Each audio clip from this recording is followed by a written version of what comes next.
Premièrement, merci beaucoup de l'invitation. Je suis très contente d'être parmi vous. Là, ça me sort de mes collègues habituels. Ça fait toujours un grand bien d'entendre des conversations sous un autre angle. Mais franchement, ce que j'entends jusqu'à présent, soit de M. Chartré, de Mme Doucet, là, ça va tout à fait dans la même veine.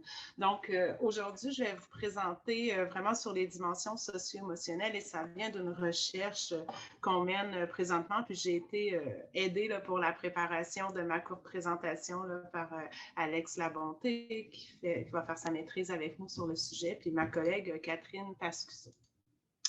Alors, pour mettre un peu dans le contexte de notre recherche que nous menons actuellement depuis l'été 2020, en fait, ça s'appelle « Recherche sur l'adaptation des jeunes et des familles dans le contexte de la COVID-19 ». Donc, moi, je suis professeure en psychoéducation à l'Université de Sherbrooke, membre du GRISE, là, le groupe de recherche et d'intervention sur les adaptations sociales de l'enfance. Donc, petite histoire, pour ma part, je m'intéresse habituellement aux jeunes en difficulté, tels que les jeunes contrevenants, puis je m'intéresse à tout ce qui est trauma que peuvent vivre des clientèles vulnérables. Quand est arrivée la COVID, pour moi, c'était un trauma généralisé à l'ensemble de la population. Donc, d'où le fait qu'on s'est intéressé à la question avec ma collègue Catherine. Donc, c'est dans ce sens-là que j'en suis venue à m'intéresser à la question, mais je connais bien les adolescents depuis de très nombreuses années. Donc, pour nous, la situation de la COVID représentait une occasion là, de comprendre vraiment ce qui permet aux individus de se développer positivement, alors que les conditions étaient défavorables. C'était l'idée même au départ de notre projet. Donc, on voulait venir extraire quels étaient les facteurs interpersonnels et individuels qui pouvaient être liés à la résilience et à l'adaptation, à la fois au sein des familles. Donc, ça, c'est le bout de ma collègue Catherine Pascuso qui s'intéresse plus aux parents d'enfants âgés entre 6 et 17 ans, alors que pour ma part, je m'intéresse aux adolescents qui ont participé à notre collecte de données, donc des adolescents âgés entre 12 et 17 ans. Rapidement, là, je ne vous embêterai pas avec des statistiques puis de la métaux aujourd'hui, mais les adolescents dont je vais vous parler, il y a 216 ados qui ont répondu à nos questionnaires qui étaient en ligne lors de l'été 2020 et on vient tout juste de terminer la collecte de l'hiver 2021. Donc, c'est terminé en mars où on a 115 adolescents qui ont participé. On a 2 autres temps de mesure là, qui vont venir, un à l'été puis un autre à l'hiver prochain. Puis, évidemment, qu'on aimerait ça suivre ces adolescents là pour voir comment ils vont se développer à long terme. Donc, aujourd'hui, de quoi j'aimerais parler avec vous, c'est de vous présenter quelques résultats, je pense, qui vont résonner dans ce qui a été dit jusqu'à présent, là, en lien avec la détresse psychologique, donc des résultats de l'été et puis des résultats aussi de l'hiver qui sont chauds. Vous êtes les premiers à qui je les présente. Puis, j'amènerai ensuite quelques réflexions et enjeux. On a aussi posé 2 questions ouvertes aux jeunes dans notre enquête qui avaient à remplir des questionnaires quand même, c'était long. Puis on ne s'attendait pas que tant de jeunes répondent aux questions ouvertes qu'on leur demandait, qu'est-ce qu'ils trouvent difficile par rapport à la COVID, puis c'était quoi, eux, leurs moyens d'aller mieux. Première constatation, 2/3 des jeunes qui nous répondaient de très, très longues réponses à ça. Donc, ils ont envie de s'exprimer, ils ont envie d'être écoutés, ils ont envie qu'on les mette au premier plan, puis ils ont des solutions, puis ils ont des belles choses à nous dire. Donc, les jeunes, ils trouvent difficile les contacts, ils les trouvent moins humains. Et même s'ils sont des ados qui aiment la technologie, c'est pas vrai. Que pour eux, c'est agréable, c'est juste le fun. Ils se disent déprimés, ils pleurent beaucoup. On retrouve en fait tous les symptômes dépressifs. Puis, au niveau de qu'est-ce qu'ils font pour aller mieux, malgré les mesures sanitaires en place, la famille a pris une importance très grande, surtout lors du premier confinement, donc surtout lors de l'été. Les jeunes nous parlaient beaucoup qu'ils ont passé plus de temps en famille. J'ai pris quelques extraits de verbatim qu'on a pu avoir. Par exemple, quand ils décrivent qu'est-ce qui ne va pas bien pour eux, ils disent « c'est pas facile de voir seulement nos amis en vidéo, pas pouvoir les serrer dans nos bras ». Donc, la proximité physique est tout à fait importante aussi. Ici, j'ai plus envie de discuter avec d'autres personnes. Même quand ils m'invitent à sortir avec eux, je refuse. Donc, ils montrent bien qu'il y a quelque chose qui semble s'installer aussi dans les relations sociales habituelles, qui font plaisir habituellement aux jeunes, donc qui ont moins envie finalement d'être en relation. Et ça, c'est très inquiétant. Puis qu'est-ce qu'ils font pour aller mieux? Bien, il y en a d'autres qui disent, je m'occupe autrement en faisant du sport, des activités, en écrivant à mes amis, je travaille, ça m'aide à garder un horaire plus fixe. Il y a Dave tantôt qui parlait là, de à quel point, dans le fond, c'était difficile d'avoir une structure. Donc, ici, on se rend bien compte qu'avoir un travail à l'extérieur pour les jeunes, ça les aidait.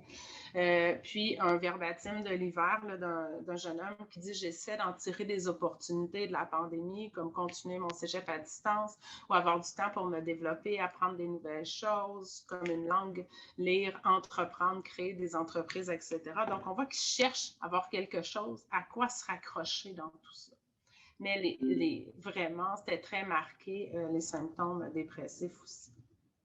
Donc, ce qu'on remarque, c'est que les relations interpersonnelles ont subi de très grands impacts de la pandémie, puis en subissent toujours. Donc, les relations familiales ont gagné en importance. Il y en a qui nous ont dit qu'ils ont découvert leurs parents, puis des activités communes qu'ils avaient. Ils ont découvert qu'ils aimaient ça cuisiner entre frères et sœurs ou entre sœurs. Donc, ça, c'est tout à fait intéressant. La famille, incluant animaux domestiques et maisons, est vraiment vue comme un refuge. Donc, les jeunes nous ont beaucoup parlé de l'importance que ça avait eu pour eux d'avoir un chat ou un chien, puis comme quoi que ça leur a fait du bien. Mais les relations hors de la famille sont vraiment plus difficiles, semblent effritées avec le temps. Les jeunes ne savent plus sur qui se reposer. Donc, là, j'arrive au cœur de la réflexion. C'est que ce que vous voyez dans le nuage de mots, c'est que dans notre enquête, on a demandé aux jeunes, qu'est-ce que vous faisiez comme activité pré-pandémie? Avant le 13 mars, qu'est-ce que tu faisais? Et ça, c'est un nuage de mots de quelques activités que nous ont dit les jeunes. Donc, c'est désolant de voir à quel point ils ont dû faire des deuils. C'est désolant de voir à quel point ces jeunes-là, ils ont dû mettre de côté ce qui les plaît, leur motive, les amène à l'école, les amène dans leur milieu de vie, puis ils ont perdu, en fait, leur motivation, en fait. Les taux de détresse actuels, à notre avis, c'est d'une urgence psychosociale.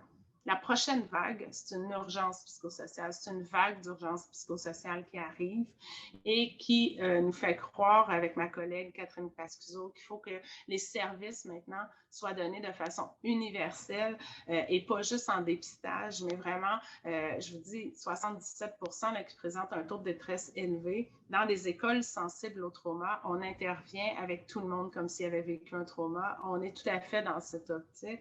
Donc, il faudrait qu'on ait des ressources d'aide et d'intervention qui s'adressent à tous.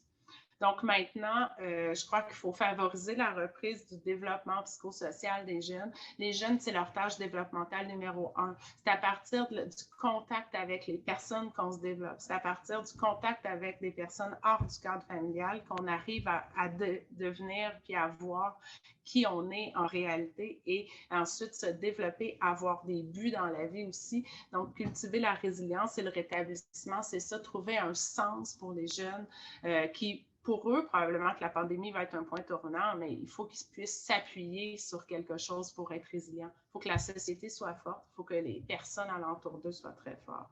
Donc, poser des actions immédiates pour aider les jeunes, leur désir d'aller vers des pairs, il faut le cultiver, travailler au développement de leur identité et susciter l'espoir chez eux. Donc, ce que j'entends de Manon Doucet allait tout à fait dans le sens là aussi de nos...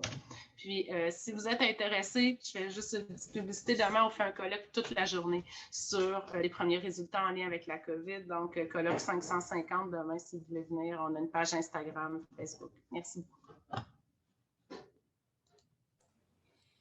Merci beaucoup, Catherine. Donc, une troisième perspective. On a eu la perspective intervenant, la perspective réflexive, et là, on a la perspective recherche avec des données de recherche à l'appui. Et à travers les trois perspectives, il y a des éléments qui continuent de transcender. Mais on retient notamment un niveau de détresse qui est quand même très élevé. Et ici, on parle d'une détresse qui est mesurée, n'est-ce pas, Catherine, avec des outils psychométriques. Juste un par ailleurs, dans les travaux que moi j'ai faits, la détresse déclarée est à 81%, mais je n'ai pas d'indicateur, mais c'est ce qu'il rapporte parmi les travaux là, que j'ai pu faire. Fait qu'on reste quand même dans des zones qui sont vraiment très, très préoccupantes. Puis j'entends aussi toute cette question de l'importance du contact humain que la machine ne peut pas toujours remplacer. Et je remarque aussi là, la question des services universels, puis je vais me permettre d'y revenir tout à l'heure avec le bout de ligne de Dave, notamment, pour me permettre des petits ajouts. J'ai le privilège en animant la table ronde de m'immiscer dans les discussions. Merci beaucoup.